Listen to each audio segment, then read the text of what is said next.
Greetings, Dan Daniels here. This is an attempt to install SeeShell browser on Ubuntu 18 using Wine. See on this side, I've got Wine installed, Wine 64, Wine stable, etc. So in the same directory, you'll see that I have SeeShell. So what I'll do is I'll use Wine 64 stable, a 64-bit system, and I'm going to need all of the CPU I can get. And then SeeShell tab completion, and we run it. Click on I accept, next. I'll accept all the defaults as they are. Yes. Next. Next. Install.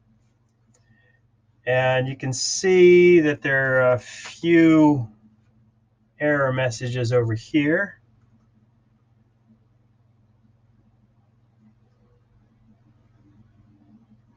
And right here, it looks like I've got a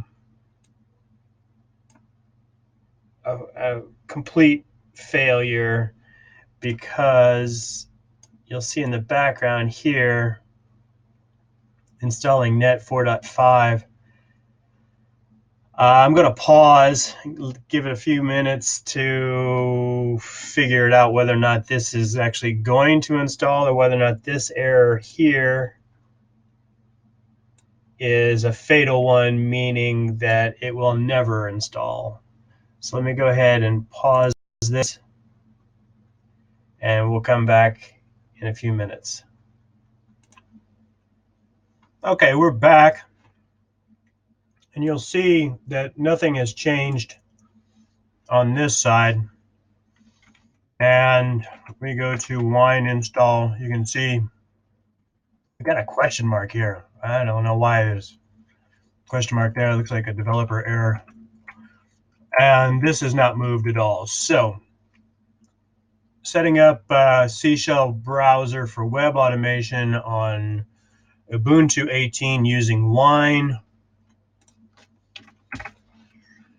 Let's see which Wine I'm using. Wine 64 stable version. Yeah, Wine 3.0. SeeShell browser for web automation fails. Thanks for watching, and happy computing.